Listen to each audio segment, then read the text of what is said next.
Naghahanda ng lahat. Ito na ang araw na pinakahintay nila. Si Leah at ang mga tauhan nito na naghahanda sa kasal na magaganap sa pagitan nila ni Dave. Habang sa Zelaya na may naghahanda para sa ungin ng kasalang magaganap. Maraming pinadalang tauhan sa Zelaya sa isla at ang lahat nakabantay, alerto sa mga posibleng mangyari sa dagat man, lupa at himpapawid. Lahat napapalibutan ng mga tauhan na Zelaya. Akael said his goodbye to Agatha and to his children. Ganon din si Diego sa kasintahang si Pauline. Si Philip kausap si Snow at Amanda habang si Fiance at Ben kasama si John para suriin ng mabuti ang planong inihanda nila.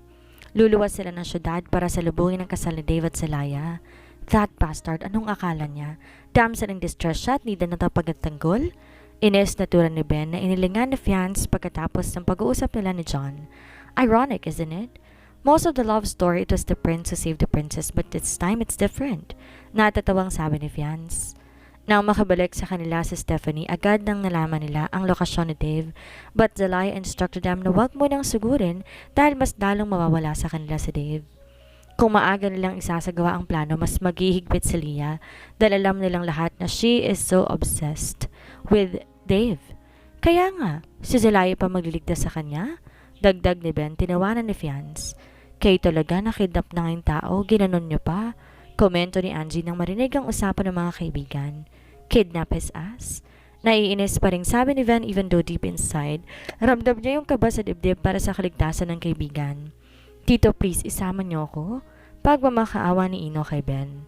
Di masyadong kinikibaw si Fiance dahil hindi pa rin niya gusto ito sa ginawa nitong pagporma sa mama niya noon. Natawa na lang ang binata dito. Ino, you can't. Si Angie nang sumagot kay Ino dahil napakamat lang si Ben sa batok nito. Di niya mahindihan ang bata lalo na't malakas to sa kanya. But tita, please, paano na lang si Stephanie dito? Wala ang parents mo so you should be there for your sister or else masasad yun. Paliwanag ni Angie dito. Nakita agad ang pagdadalawang isip sa mukha ng bata and at the same time, alam nilang nag-aalala to para kina Zelaya at Dave. Don't worry buddy, pag uwi namin dito, kasama na namin ang mama at papa mo. Nakangiting sabi ni Ben sa bata. Pinipilit niyang ngumiti dahil ayaw niyang dagdagan ng pag-aalala sa bata. Lumabas si Mr. De Silva sa bahay, kasama ng ina ni Dave at si Sabina. Agad tinawag ni Sabina si Enoch at lumapit ang bata sa kanya. Nagsidatingan ng mga chopper, hudyat na kailangang umalis ng mga sasama sa laban mamaya sa kasal ni Ria at Dave. It's time, Angie said while looking at the sky, looking at the things that she did not expect na mangyayari. Like a flock of birds in the sky. Nasabi habang nakatingin sa mga sasakyang himpapawid, sunod-sunod na nagsidatingan. Love?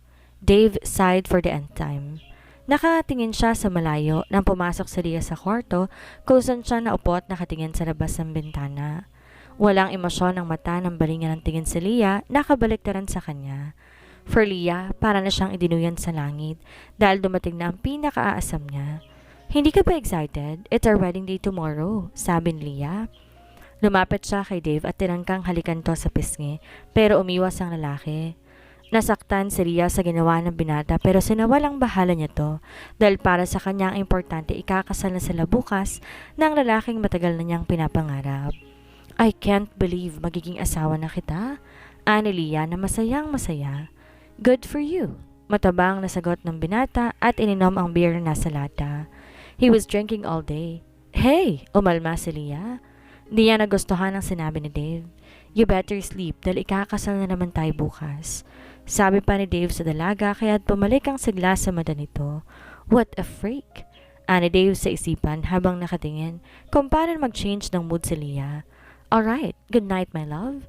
Sabi ni Lia at nakangiting lumabas sa kwarto ni Dave. Sinundan ang tingin ni Dave si Lia at gano'n na lamang katindig ang mga balahibo niya sa katawan.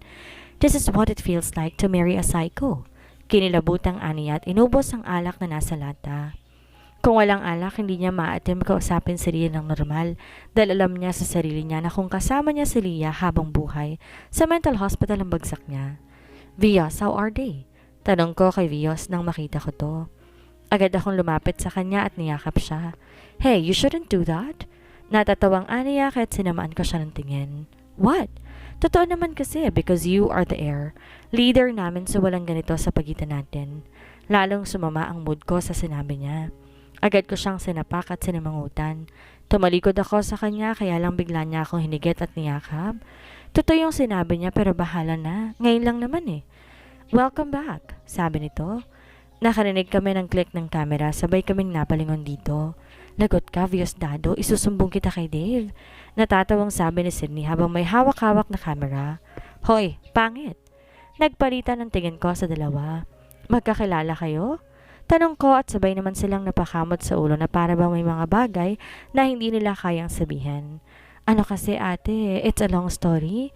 Sabi ni Sydney habang nakasimangot nang binalingan ng tingin si Vios. At ayokong ungkatin ulit yon dahil nakakawala ng dignidad yon. Dagdag pa ng kapatid ko habang nakatingin pa rin kay Vios ng matalim. Nahiya naman ang kagwapuhan kong to sa'yo, sabi ni Vios kay Sydney. Tumigil na nga kayo, kailangan na nating umalis. Sabi ko at nauna nang maglakad sa kanilang dalawa para salubungin lahat na naghihintay sa akin sa labas. Susumbong pa rin kita kay Dave. Bleh. Dinig kong sabi ng kapatid ko pero di ko na lang pinansin dahil agad kong nakita ang paglapit sa akin ni Kuya Felix, Kuya Ferdinand at Kuya Allen. This is it, Zelaya. Are you ready? Magaang sabi ni Kuya Allen sa akin. Huminga ako na malalim bago tumango. I am ready. Ngumiti ang tatlo. Sangiting yon na kasi siguro akong magtatagumpay ang laban na to. Sinagawa ang kasalan sa simbahan na ikinangisi ni Zelaya. Paano naaatim ng bruhang tong pumasok ng simbahan sa kabila ng kawalang hiyang ginawa niya? Tanong ni Zelaya sa sarili habang nakatingin sa kaibigan niya, naghihintay sa sasakyan. Sa lugar ni Nakael, lahat sila nasa loob ng simbahan, nakadisguise bilang mga tauhan ni Lashnia. Kung paano nagawang papasukin ni Zelaya ang kakampi sa loob ng simbahan, hindi napapansin ni Leah. Di alam ng mga kaibigan ni Dave. Masyado silang bilib sa plano at koneksyon ni Zelaya, bagay na talaga naman nilang hinahangaan. Shit man, ang sarap picturean ng gago. Bulong ni Ben, nakatingin kay Dave, parang maiihi at galit na galit, habang nakatingin sa bride na nakangiti at nakatingin sa kanya. Nagsimula ring patugtugin ang kanta na kadalasang pinatutugtog sa gantong kasalan. Anong title ng kantang yan? Tanong ni Kael sa mga kasama. Si Philip sa pinakadulo namumula sa Ines habang nakatingin sa mga kaibigan. Ang mga tang-inang yan. Kung di kami mabuko, ako mismong babaril sa kanila. I will marry your son? Sagot ni Ben, agad sinapak ni Fiance. Daughter yon, tang-ina nito. Napapikit si Philip dahil kulang na lang sabihin ng mga ugok ng kaibigan na, Hello guys, enemies here, woohoo! Palihim niyang kinuha ang cellphone niya at agad tinext si Diego. Diego, pakibatukan nga yung tatlong ugok na yan sa gilid mo. Pagkatapos yung isen, agad niyang ibinalik ang paningin sa tatlo. Nag-iwas ang tingin ang mga to. Tarantado. Sabi niya na makita ang ginawa ng mga kaibigan. Akala niya hindi siya papatulan ng mga to pero nakita niya, lumingon sa kanya si Ben at pinakita ang gitnang daliri nito sa kanya. Napailing na lang si Philip sa kaabnuyan ng kaibigan. Nang makalapit na si Leah, hindi nag-atubili si Dave na tingnan siya o salubungin siya. Dave! Tawag ni Leah kaya't napilitan na sulipan siya ni Dave nang matalim ang tingin sa kanya. Halata ang disgusto sa mukha nito. Sa gilid ni Leah ang ina niya na siya ring ina ni Sydney at kinikilalang ina noon ni Zelaya. Magsasalita sana to para sabing alagaan nito si Leah nang bigla siyang talikuran ulit ni Dave. Di nga man lang nito kinuha ang kamay na inaabot ni Leah sa kanya. Napipilitang lumapit si Leah sa tabi niya kaharap ng pari habang nagpapahiyang lumayo si Sonia, ang ina ni Leah sa gitna. Tiningnan muna sila ng pari habang kunot ang noo. Umubo pa to ng konti at sinimulan ng seremonyas. Sa kalagitnaan ng seremonyas agad na nagsikilusan ang mga tauhan ni Zelaya sa labas. Pinatumbang lahat ng mga to na walang maririnig kahit anong ingay. Nakatingin si Zelaya sa harap habang sa likod niya si Vios at ang kapatid na si Sydney tahimik na nakatingin sa kinakasal. Nang tanong ng pare si Dave kung tinatanggap pa nito si Leah, walang buhay itong sumagot ng I do, bagay na kinangiti ni Leah. Nang i-anonsyong salitang You may kiss the bride, agad nilapit ni Leah ang labi kay Dave para halikan to. At kaya ng ginagawa ni Dave umiwas sa ng tingin, kaya't sa pisngi lang dumampi ang labi ni Leah. Nang marinig na si Zelaya ang palakpakan pagkatapos ng halik. Agad na siyang nagpakita sa lahat. Tumayo at pumalakpak ng malakas habang nakangisi kaharap ni Leah. Nanlalaki ang mga matang nakatingin sa kanya. Wala nagsalita ni isa man, lahat ay nagulat. Tanging palakpak lang ni Zelaya ang maririnig sa loob. Kamusta ka na, Leah? Mabuti buhay ka pa. Di mapigilan ni Beng matawa sa sinabi ni Zelaya. kaya't sinapak siya ni Kael. Nakakagulat di ka man lang nasunog sa loob ng simbahan. Sarkasikong ani Zelaya sa dating kaibigan. You bitch, wala ka na magagawa. Kasal na kami ni Dave. Sigaw ni Leah at agad tumawa si Zelaya. Oh really? Well bitch, let me tell you something. It's a prank. Boo! Di mawala ang ngisi sa labi ni Zelaya habang nakatingin kay Leah gulat na gulat. What do you mean? Imbes sagutin ang sinabi ni Leah, lumapit to kay Dave at inabot ang panyo sa kanya. Pakilinisan ng pisngin mo, babe. Ayoko magka-virus ka? Ngiti-ngiti si Dave, tinanggap ang panyo kay Zelaya at sinunod ang sinabi nito, bagay na kinamura ng mga kaibigan. Hindi ka pala na-inform, friend? Matagal na kaming kasal ni Dave, sabi nito at gumisip. Napuno ng galit ang mukha ng dating kaibigan. That's impossible. Well, I cannot blame you. Hindi ka naman kasi invited eh. Nakangising sagot na Zelaya. Tumingin si Leah kay Dave pero walang emosyon siyang nakita nang tinignan ni Dave pabalik. That is not true, right? Sabi ni Leah hoping na sasagot si Dave sa kanya ng hindi.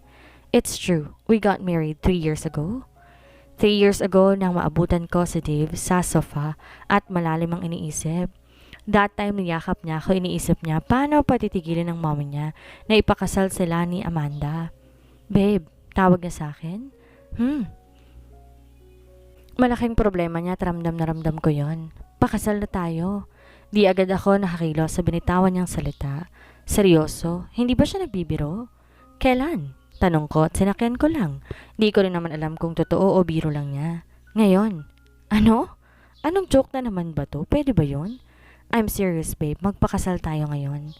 Natigil ako sa pagtawat. Nakitang seryoso nga siya. True to his words, ng gabing yon, agad niyang tinawagan ng mga kaibigan niya. Pumunta kami sa bahay ni Ben. Kahit ganun si Ben, isa tong respetadong mayor sa kanila noon. Ang witness sa kasal si Diego, Philip at Kael, na nakasimangot pa dahil sobrang shotgun ng wedding. Di nga kami nagbihis ng damit dahil ang iniisip ni Dave that time ay makasal na kami para kahit pilitin siya ng maming ipakasal kay Amanda, ako pa rin ang kikilalaning legal na asawa sa harap ng batas at Diyos. Dahil doon unang nakilala ng ibang kaibigan niya si Ino.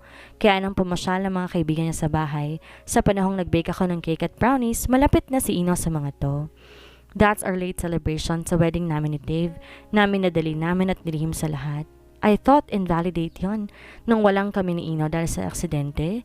Kaya nung siniguro ko kay Dave kung nasa kanya ba ang dokumento na magpapatunay na kasal na kami after we reconcile, sobrang saya kong makitang tinago nga niya. Kaya kahit ikasal pa siya sa iba, ako pa rin ang tunay na asawa niya. And that's the reason why your marriage with him today ay ma-invalidate. Gustong gusto kong makita ang galit sa mata ng dating kaibigan. Walang hiya ka? Agad niya akong tinutukan ng baril. Aalma sana si Dave sa ginawa ni Leah nang pigilan ko to. Do you think matatakot mo ako sa baril na yan? Ilang beses mo na akong pinapatay. Do you think matatakot pa ako? Frustrated na tumingin si Leah sa mga tauhan at gumisi ako na makitang gulat sa mga mata niya.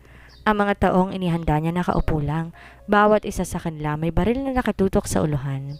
The setup is in every line. Kung saan nakaupo ang mga tauhan ni Leah, sa likuran nito, may mga kakampi na ako nagbabantay sa kanila. Checkmate! Ibabahan yung mga baril ninyo kundi papatayin ko to. Sigaw niya at diniinan ang pagpakatutok ng baril. Nakita ko si Dave nag-aalala pero ayoko makisali siya dahil kating-kati talagang kamay ko na makaganti sa bruhang to. Ibaba mong baril mo. Mahinahong sabi ng pari, nakatutok ang baril kay Leah. Gulat na gulat lahat ng tingnan ng pari. Agad na tinanggal ang suot na mustache na nagpasinghap sa iba. Kuya John winked at me, bagay na kinangiti ko. Sa gantong bagay, asahan mong may pasabog talaga both sides. Since Leah didn't know about us, about the truth towards me, di yan napaghandaan lahat. Masyado siya naging kampante at pabaya, but then, aaminin ko, nagulat ako na makita si Mamang umalma. Umiiyak ka ba nakatingin sa amin? Please don't hurt my daughter. Ano yan na nagmamakaawa? Nakatingin ako sa kanyang walang emosyon na mukha. Hindi ko maatim na maisip kasabot si Mama sa lahat ng ginawa ni Leah sa amin ni Ino. Naisip ko minsan, tinuring ba ako ni Mamang anak? Pakiramdam ko, hindi. Masakit malaman na kaya ako kinupkop dahil sa yaman na pamana sa akin ng mga magulang ko. I lost my husband. Wag naman pati anak ko kunin mo, Zelaya. Nanginginig ako sa galit habang nakatingin sa kanya. Naramdaman ko ang yakap sa akin ni Dave. Mommy! Umalingaw-ngaw ang boses ni Sydney nang tumayo at di makapaniwala, tiningnan si Mama. Stop it already, she needs to pay for her sins, sabi ng kapatid ko. Kitang-kita sa mga mata ni Sydney ang sakit habang kausap ang ina. Masyado kayo nabulag si Dad, sa yaman na hindi sa inyo. Mom? Nung nalaman kong katotohanan about sa mana ni ate, pinigil niyo ako. Instead, finrame up niyo siya at pinalabas. Ninakaw niyang ilan sa mga alahas ninyo. Pinalabas niyo kay ate Zelayang finrame ko siya at nagkunwari na wala kayong alam para lang mapalayas niya siya sa bahay. Prinahan niyong lahat ng to, Mom. Nagsimula ng umiyak ang kapatid ko. Tama na. Sobra na po ang kasalanan ginawa ninyo kay ate Zelaya. Napatakip ako sa bibig ko. Napahawak ako sa dibdib ni Dave at hinayaan ang sariling umiyak. Nung sabihin ko sa inyong hahanapin ko si ate, anong ginawa niyo? Pati ako, pinalayas niyo rin. Napangangako sa sinabi ni Sydney. Nagulat pa ako sa sinabi niya. Paano nagawain sa kanya ni Mama? Maintindihan ko dahil hindi naman nila ako totoong anak. Pero si Sydney na ibang usapan na yun. Kailan ka pa naging mabuting ina? Mom, ang unfair mo. Bakit inispoil mo si Leah? How about us? How about me? Anak yun rin naman ako ah. Di niya mapigil ang luha na nag-uunahan sa pagdulo. Gusto ko lapitan ng kapatid kong si Sydney para yakapin but I know ngayong araw lang niya nalabas lahat ng galit at sama ng loob niya na matagal na kinimkim. Napabayaan kong kapatid mo, anak. Pumiyok ang boses ni Mamang nakatingin kay Sydney. Ma'am, pinabayaan niyo rin ako. Habang sinusuyo niyo isa niyong anak, nagpahirap naman si Ate Zelaya sa buhay at ako, munti kang may mangyaring masama sa akin. Napaupo si Mama sa gulat. Tayong hagulhol na lang niya ang maririnig ng tao sa simbahan. Itigil mo na to, Mom. Tama na, please. Di na nagsalita pa si Mama. Lahat ng mga sakop ko sa org, isa-isang dinala ang tauhan ni Leah palabas. Agad pinusasan ni Vios si Leah na siya namang masama ang tingin sa kanya. Traidor ka? Vios was Otier at nang mga panahong siya si Otier, alam ko na hulog ang loob kay Leah.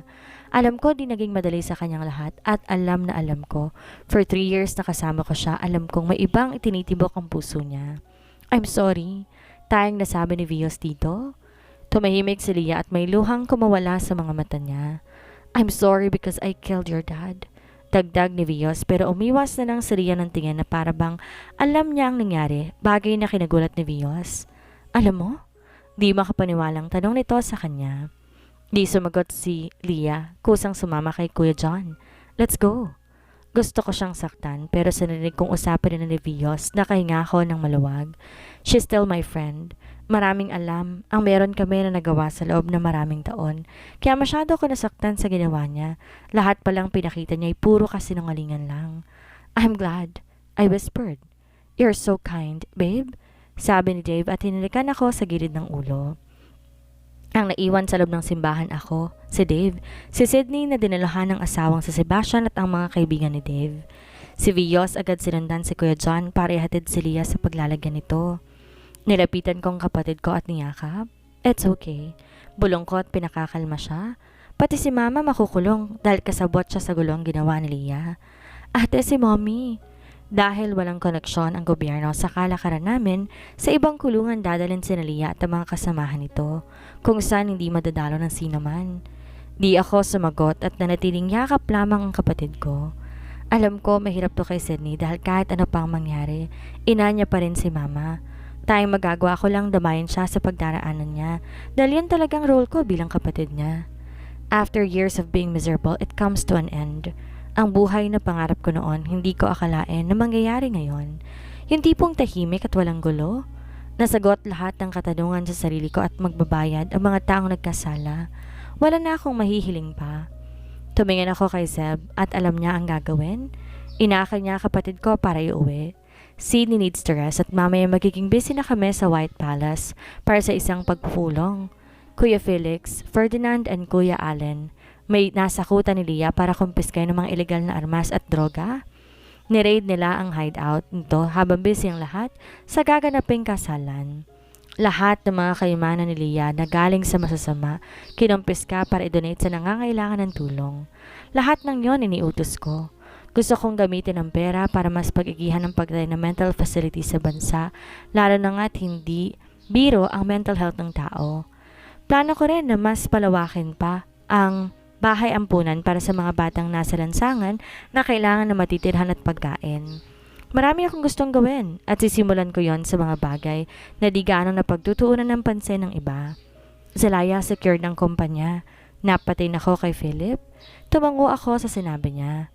Si Papang nakatoka ng lahat sa pagbabantay sa kumpanya ng Loverio at de Silva. Siya ang namumuno sa team para masigurong walang bomba na nakaplanta sa lugar dahilan kung bakit wala siya dito ngayon sa simbahan. Nang tignan ko nga si Dave, nakangiti to sa akin. Tinaasan ko siya ng kilay na kinataas ng gilid ng labi niya. Nangiting lumapit siya sa akin at niyakap niya ako. Thank you babe for saving me, aniya. Nang marinig ng mga kaibigan kong sinabi niya na puno siya ng kansyaw, bagay na kinasimangot niya. Napaka-pabebe mo, sigaw ni Ben, agad sinapak ni Philip. Yung bunganga mo ha, nasa loob tayo ng simbahan. Saway ni Philip kay Ben kaya naman napatingin si Ben sa may altar. Sorry Lord, sabi nito kaya agad siyang nasapak ulit ni Diego. Napailing na nga lang ako sa mga kalokohan nila. Hey buddy, tama na yan, nang-iinggit ka na eh. Ang ingay, dinig kong komento ni Steven kaya't bahagya ko natawa sa sinabi niya. Nang harapin sila ni Dave nakasimangot to. Anong feeling mag-ala damsel in distress man? Tanong ni Ben, halatang iniinis si Dave. Tinaas lang ni Dave ang gitnang daliri kaya't si Ben naman ngayon ang sumimangot. Welcome back, man. Binati siya ng mga kaibigan. Niyakap siya ng mga to isa-isa. Napangiti ako habang nakatingin sa kanila. Wala ako masabi sa friendship nila, bagay na hinahangaan ko noon pa man. Sana ay mas tumagal pa to hanggang pagtanda nila. Sabay kaming umalis ni Dave sa simbahan. Kung di ako nag-ayang umalis, baka nagkulitan pa silang magkakaibigan, lalo na nga talagang pinangkatawanan nilang tuksohin ito sa pagiging damsel in distress ko, no? Pagkalabas namin, agad kaming sinalubong ng mga tauhan ko. Inakay ko si Dave pasakay ng sasakyan. Sa backseat, tahimik ako nakaupo. Dave beside me is quiet also. Nakikilig ang ulo niya sa balikat ko at nakapikit. He looks really, really tired. Pinabayaan ka ba ni Lia sa kanila at mukhang nangangayayat ka? Natatawa kong tanong. He chuckled at lalo pang siniksik ang sarili sa akin. She treated me nice but she scares the hell out of me. Aniya kaya bahagya ako natawa. Umiinom lang ako ng beer all the fucking time doon. Ramdam ko yung frustration sa boses niya. Bakit ka naman lagi beer lang ng beer? Well, hindi ko kaya siyang kausapin ang di nakakainom. She's a psycho, babe. Hanggang ngayon, kinikilabutan pa rin ako habang iniisip ang bagay na yon. Di na lang ako sumagot. If this man did not know how to control his temper, baka lumala pa ang nangyari. She needs help, sabi ni Dave out of nowhere. Napabuntong hininga ako, tundi ng naiisip.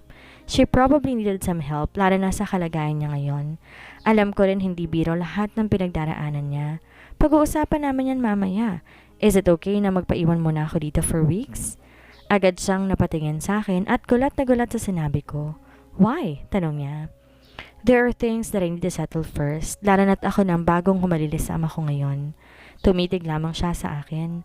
I was hoping he will say yes, para hindi ko na kailangan pang pilitin siya. Pwede ba sabay na lang tayo? Aniya at bumuntong hininga.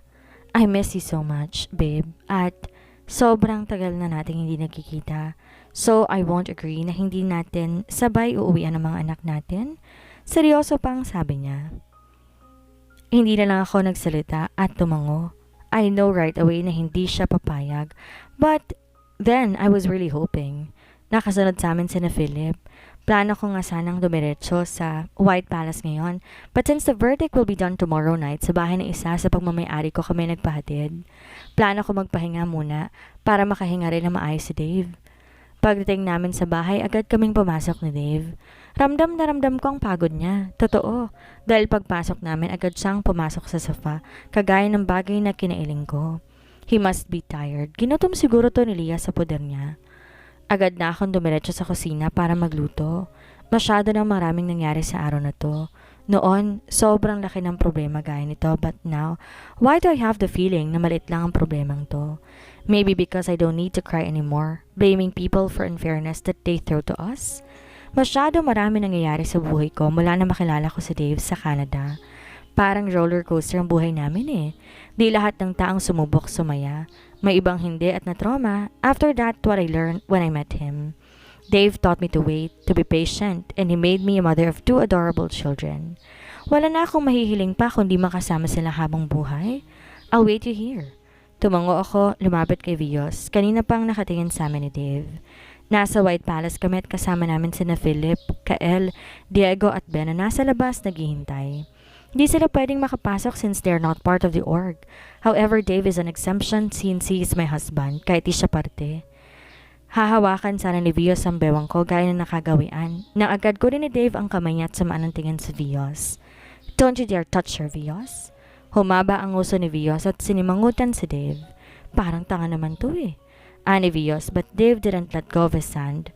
Pinilipit pa ang kamay nito dahil napapaaray si Vios. Ouch! Fine. Hindi na. Tayo na, Zelaya. Pangit ka bonding ng asawa mo. Inis na Ani Vios. Nauna pang maglakad sa akin at bumulong-bulong kaya tatawa ko sa ginawa niya. Nang lingonin ko si Dave, masama pa rin ang timpla ng mukha nito. Ikaw talaga, ginanon mo pa yung tao. Sabi ko pero iningusan lang ako ng asawa ko. Nang makalabas si Vios sa pintuan, agad hinapit ni Dave ang bewang ko, papalapit sa kanya. Ayokong hinahawakan ka ng iba maliban sa akin. Igting ang bagang, halatang bad trip talaga. Tilawanan ko siya dahil umaandar na naman ang kaabnormalan niya. Parang tanga talaga tong dalawang to eh. Sige na, I'll go ahead. Akala ko bibitawan niya ako but the thing is, agad niya akong hinalikan na siyang kinagulat ko. Nangahalik ka pala kapag nagsiselos. Natatawang sabi ko na kinasimangot niya. Pagdating ko sa ROJ, lahat nandun na. Sina Kuya Felix, Kuya John, Kuya Allen, Kuya Ferdinand ang nasa gitna para sabihin ng patakaran at parusang ipapataw kina Lia. Nasa tabi ko si Vios, sa likuran naman mga generals. Sa gitna si Lia at mga kasamahan nito kasama si Mama. Hindi na sumama si Sydney dahil magiging mahirap sa kanya ang verdict. Antok na antok ako at gusto ko ng matulog. Mabuti may dala akong gummy worms, pampalipas oras habang nakikinig. May 3 gummy worms pa sa kamay ko na isusubo ko sana nang tanungin ako ni Vios. Ano yan? Kunot noong tanong niya. Gummy worms, gusto mo? Sabay bigay ko sa kanya na isang gummy worm.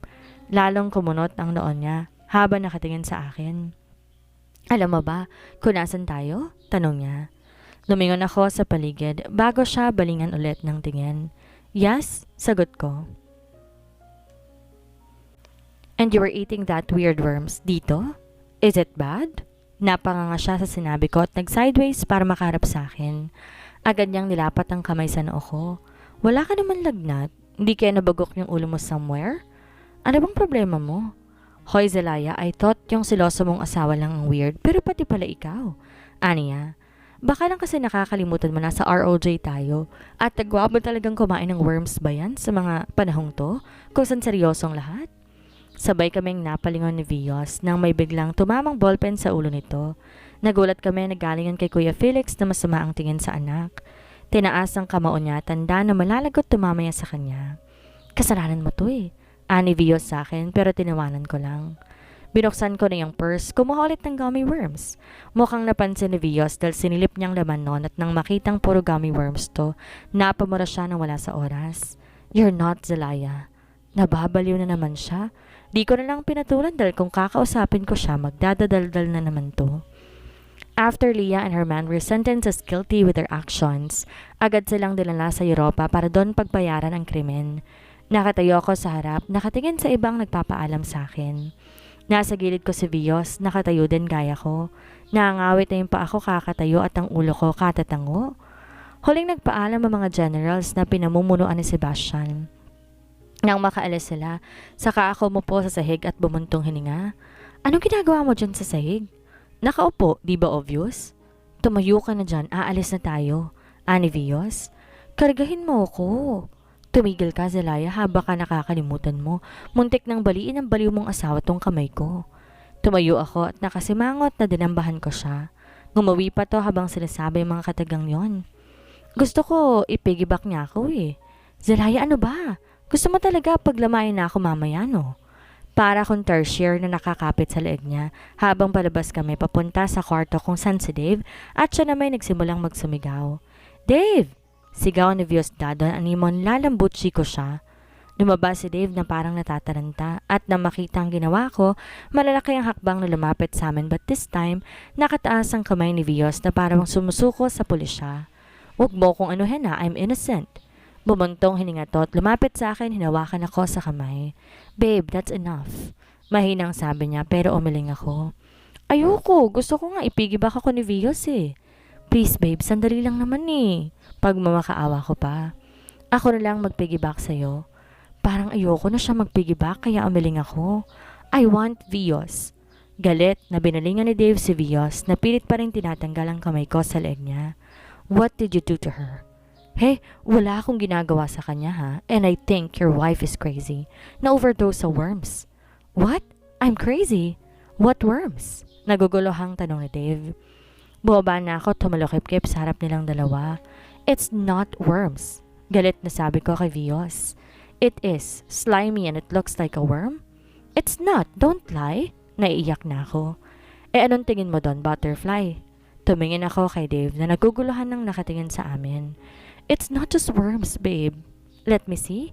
Ani at binuksan ko yung purse ko na puro gummy worms ang laman. Gummy worms and worms are two different things but Viosdado insisted pareho lang sila. And it's not just worms, right? Nakatingin muna siya sa akin at dahan-dahan na tumango. Binalingan ko ng tingin si Viosdado na nakatingin sa amin. Parang nanonood siya ng di ka panipaniwalang palabas. I think ako ang mababaliw na dito.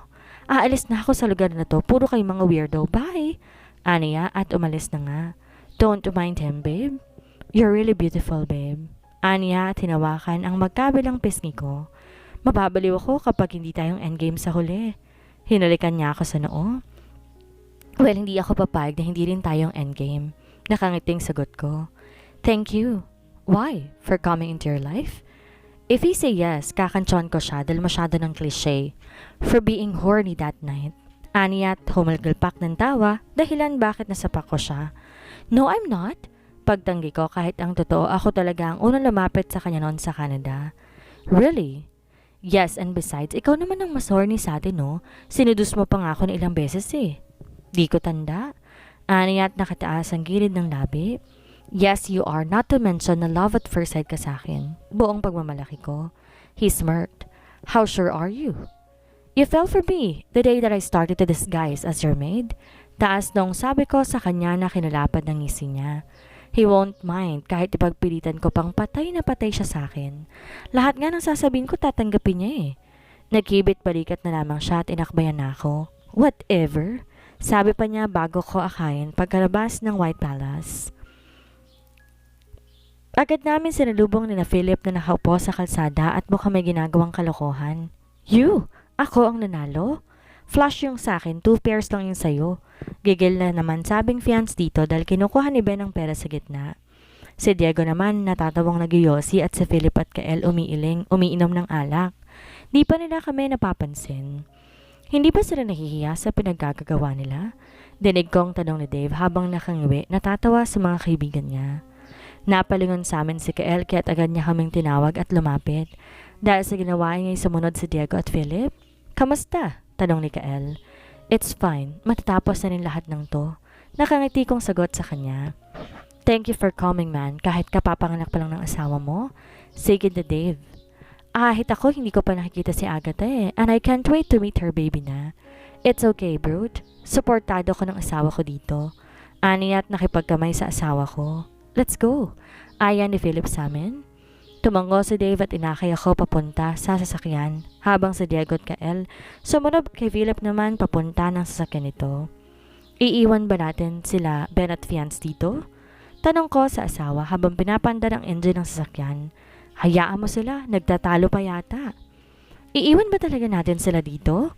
Yes babe, sabi pa ni Dave. Kinuha ang kamay ko at pinagsaklop to. Naawa ko tumingin sa dalawang kaibigan nilang naiwan. Pagdating sa isla, agad kaming sinalubong ng mga tao na gusto ko ring makita. Unang hinanap ng mata ko ang mga anak ko at gusto kong maluha na makita silang sumisigaw habang tumatakbo papalapit sa amin ni Dave. Kasunod ang lolo't lola nila, si Sabina at Amanda. Lumuhod ako para salubungin sila at mangyak-ngyak ko silang sinalubong ng yakap. Ganon din si Dave sa tabi ko. Dinambahan kami ng yakap ni Stephanie at Ino. Mama, bakit sobrang tagal niyang nawala ni Papa? Tanong ni Ino, nakasubsob ang mukha sa legot umiiyak. Niyakap ko siya mahigpit habang pinapatahan. I keep on mumbling sorry kahit alam kong hindi mapapawi nun ang takot at pag-aalala sa puso niya nung panahong wala kami ng papa niya. Thank you for taking care of your sister, anak. Mama is so proud of you. You did so great on taking good care of her. Aniya. Pinupunasan niyang luha sa mga mata pero may kumakawala pa rin. It's my job, Mama. It's my job to be her parent habang wala kayo ni Papa. Niyakap ka siya ulit bago ko tingnan ang isa ko pang anak na nasa papa niya. Karga-karga habang pinapatahan. Lumapit ako sa kanila at kinuha ang bata kay Dave. Mama? Naiiyak na sabi niya at tumambitin sa leeg ko at umiyak. Napatingin ako kay Dave na maluhalohang nakatingin sa amin. It's okay, Mama and Papa are here. Don't worry, I'm sorry baby. Bulong ko habang pilit pinapatahan to. Halos mabaliw ako sa Philadelphia habang iniisip ang kalagayan ni Stephanie kay Leah. Takot ako na baka may mangyaring masama sa anak ko. Kaya na malaman kong ligtas at nakatakas siya, doon lang ako nakahinga. Para ko nabunutan ng tinik to the point na gusto ko nang maiyak. Ngayong yakap ko na siya, tayong pag-iyak na lang ginawa ko. Kung wala si Dave sa likuran ko, baka natumba na ako. Sobrang hina at nanginginig ang mga tuhod ko habang yakap ko ang anak ko. Nang tingnan ko silang lahat, nakatingin sila sa akin na may ngiti sa labi. Mababaka sa mata nila ang kasiyahan na makita kami at kumpleto. After the trials that we've been through, finally, we can have the life that we wanted. Dito na po nagtatapos ang kwentong pag-ibig ni Zelaya at Dave.